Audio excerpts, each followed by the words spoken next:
কিভাবে একজন মানুষ নির্দ্বিধায় গ্রামের সকল মানুষের উপকার করে যাচ্ছে। সুখী গ্রাম 2 গল্পে আজ আমরা সেটাই ও দেখব। রহিম ভাই, জলদি আসো, সর্বনাশ হয়ে গেছে। তুলিমা শাপলা তুলতে গিয়ে পানিতে ডুবেছে। তুলিমা!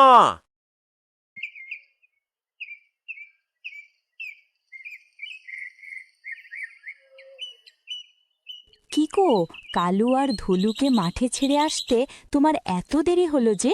তুমি কি কাজে যাবে না নাকি? হ্যাঁ গো গিন্নি, এখনই যাচ্ছি। তার আগে বলো, আমার তুলিমা কই? তাকে তো দেখছি না যে। ওকে একটু ডাকো তো দেখি। ওকে তো এখানে খেলতে দেখেই আমি পুকুর ঘাটে গিয়েছিলাম। তা তুমি এসেই কোনো কথা না বলেই তুলিমার খোঁজ করছো যে? কি হয়েছে তোমার? তোমাকে এত চিন্তিত লাগছে কেন?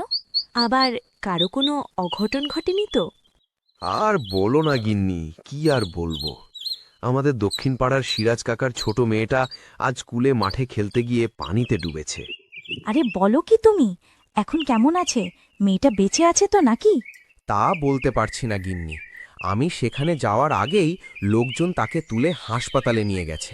তবে আসার সময় শুনলাম কয়েকজন বলাবলি করছিল মেয়েটা নাকি আর বেঁচে নেই। বলছো কি তুমি? শুনেই আমার হাত পা ঠান্ডা হয়ে যাচ্ছে। এখন তো তুলিমাকে নিয়ে আমার খুব ভয় হচ্ছে। কি যাতা ভাবছ গিন্নি? কিছুই হবে না। সৃষ্টিকর্তার উপর পুরোপুরি বিশ্বাস রাখো। তিনি যা করেন আমাদের সকলের মঙ্গলের জন্যই করেন। তুমি বরং তুলিমার দিকে খেয়াল রেখো। আমি এখন চলি।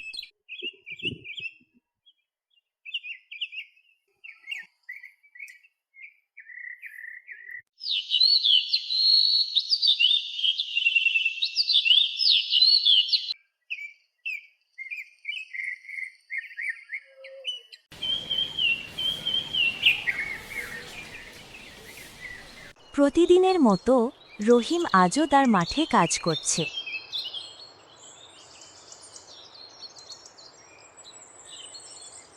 কি হলো রহিম ভাই, এসেই একেবারে মাঠের কাজে নেমে পড়লে যে?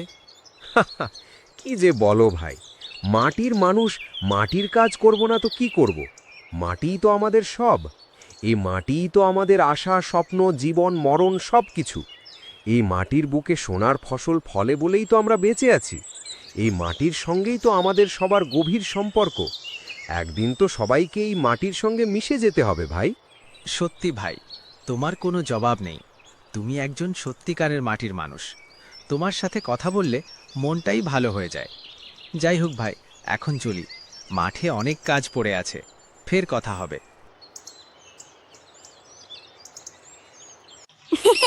কি মজা, কি মজা! তাই তাই তাই, মামা বাড়ি যাই। কি মজা, কি মজা!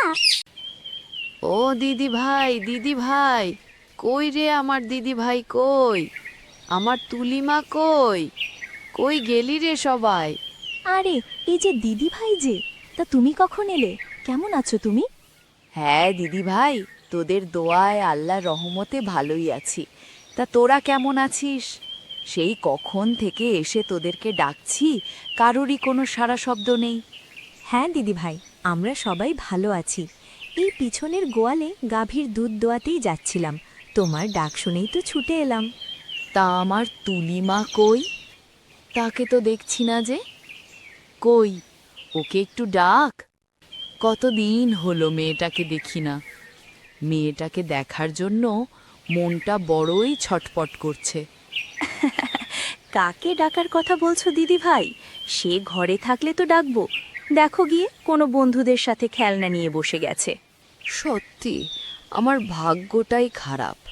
যেদিনই আসি একটা দিনও এসে মেয়েটাকে দেখতে পাই না। যাই হোক, আমিও ছাড়ার পাত্রী নই। আজ দেখা না করে কিছুতেই যাচ্ছি না। তাহলে তো ভালোই হয় দিদি ভাই, কত দিন হলো তোমার হাতে রান্না খাই না। আজ না হয় তুলিমার কথা ভেবেই আমাদেরকে রান্না করে খাওয়াবে। হ্যাঁ দিদি ভাই, চল।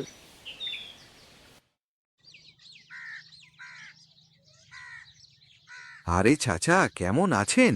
এত দেরি করে মাঠ থেকে বাড়ি ফিরছেন যে? তা আপনার শরীর ভালো তো? হ্যাঁ বাবা, তোমাদের সকলের দোয়ায় আল্লাহর রহমতে ভালোই আছি। তা তুমি কেমন আছো? এমন চিন্তিত মুখ নিয়ে হেঁটে কোথায় যাচ্ছ? কারো কোনো বিপদ হয়নি তো আবার? না চাচা, কারো কোনো বিপদ হয়নি। শরীরও পুরোপুরি ভালো আছে। মেয়েটা সেই কখন বন্ধুদের সঙ্গে খেলতে বেরিয়েছে, এখন পর্যন্ত বাড়ি ফেরার নাম নেই। ওর মা চিন্তা করছে। চিন্তা করো না বাবা, কিছুই হবে না। ছোট মানুষ বলে কথা। দেখো গিয়ে, বন্ধুদের সঙ্গে খেলতে খেলতে হয়তো বাড়ির কথাই ভুলে গেছে। হ্যাঁ চাচা, আমিও সেটাই ভাবছি।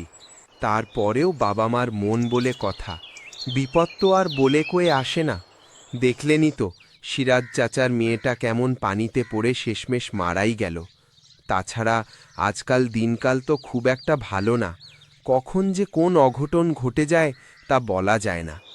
যাই হোক চাচা, এখন চলি, ভালো থাকবেন। দেখি গিয়ে মেয়েটা কোথায় আছে। ও তুলিমা, তুলিমা, দাঁড়া দাঁড়া। আরে বাবা, তুমি এখানে? মা তুই এখানে? আর আমি তোকে সারা গ্রাম খুঁজে বেড়াচ্ছি। জলদি চল, তোর মা তোর জন্য খুব চিন্তা করছে।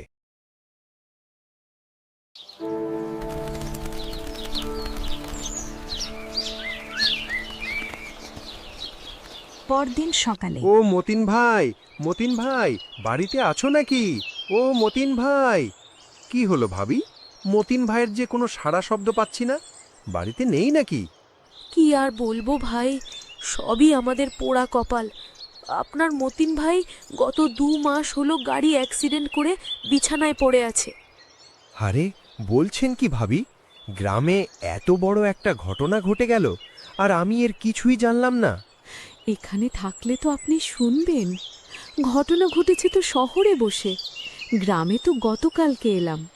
এখনই ভিটে মাটিটুকু ছাড়া আর কিছুই নেই। এটুকু বেচে দিলে যে আমাদের রাস্তায় দাঁড়িয়ে ভিক্ষে করতে হবে। আরে আরে, কাঁদবেন না ভাবি, মনটাকে শক্ত করুন। দেখবেন মতিন ভাই ঠিক আগের মতো আবারও সুস্থ হয়ে উঠবেন। আপনি বরং সৃষ্টিকর্তাকে ডাকুন, তার প্রতি পুরোপুরি বিশ্বাস রাখুন। দেখবেন তিনি একটা না একটা ব্যবস্থা করেই দিবেন। আপনি ভেঙে পড়লে আপনার মেয়েও মতিন ভাইয়ের কি হবে সেটা কি একবার ভেবে দেখেছেন? যাই হোক, আপনি একদম কাঁদবেন না। আপনার এই ভাই থাকতে মতিন ভাইয়ের কিছুই হবে না। যাই, এখনই গিয়ে চেয়ারম্যানকে বলে মতিন ভাইয়ের চিকিৎসার ব্যবস্থা করছি। সাবধানে যাস মা, আর তাড়াতাড়ি আসিস। ঠিক আছে মা।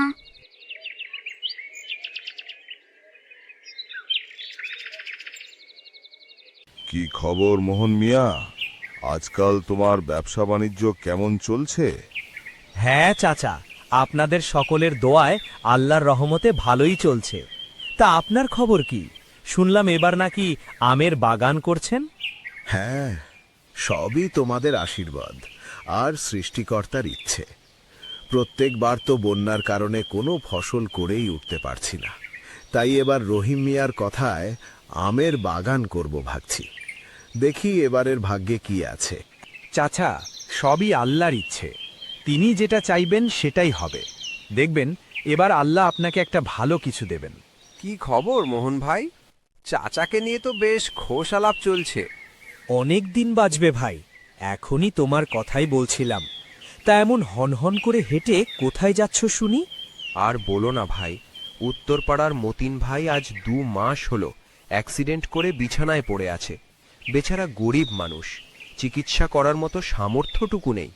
তাই যাই গিয়ে দেখি চেয়ারম্যানকে বলে তার চিকিৎসার কোনো একটা ব্যবস্থা করে দিতে পারি কিনা। হ্যাঁ ভাই, যাও। তোমার মতো ভালো আর পরোপকারী মানুষ আছে বলেই তো আমাদের সুখী গ্রামের নামটি আজও সকলের কাছে পরিচিত হয়ে আছে। হ্যাঁ ভাই, এখন চলি।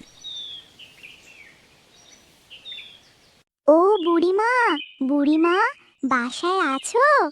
দেখো আমি তোমার জন্য কি নিয়ে এসেছি। কে রে আমায় এমন করে ডাকছে কে রে? আয় দেখি, ঘরের ভিতর আয়, আমার কাছে আয়। ও বুড়িমা, বুড়িমা, ওঠো দেখো। আয় মা আয়, আমার কাছে এসে বস। এই নাও, তোমার কাছে এসে বসলাম। এবার মন ভরে দেখে নাও, পরে যদি আর দেখতে না পাও, যদি হারিয়ে যায়। ছি ছি, কি অলক্ষণে কথা বলছিস মা? এসব কথা বলতে নেই, আল্লাহ নারাজ হন। তিনি যেন তোকে অনেক দিন বাঁচিয়ে রাখে, সেই দোয়াই করি। ঠিক আছে, আর বলবো না। এখন উঠে এই খাবারটা খেয়ে ওষুধ খেয়ে নাও। আমি রাতে এসে তোমার খাবার দিয়ে যাব। এখন চলি, আমার বন্ধুরা সবাই আমার জন্য অপেক্ষা করছে। ওদের সঙ্গে শাপলা তুলতে যাব। আরে আরে তুলি মা, যাস নে, দাঁড়া দাঁড়া, আমার কথা শোন। এই ভরা জোয়ারে শাপলা তুলতে যাস নে, ডুবে যাবি যে।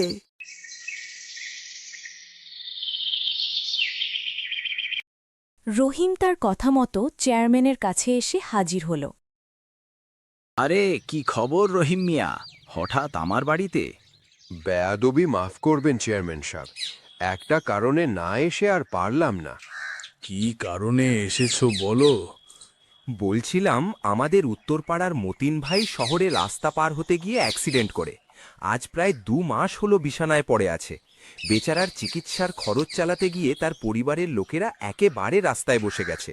ভিটেমাটি ছাড়া তাদের এখন আর কিছুই নেই। যদি আপনি তার চিকিৎসার কোনো একটা ব্যবস্থা করে দিতেন তাহলে ভালো হতো। আরে বলছো কি তুমি? আমি তো এর কিছুই জানি না। হ্যাঁ, আমিও ঠিক জানতাম না। আমি আজই শুনেছি, তাই তো আপনার কাছে ছুটে এলাম।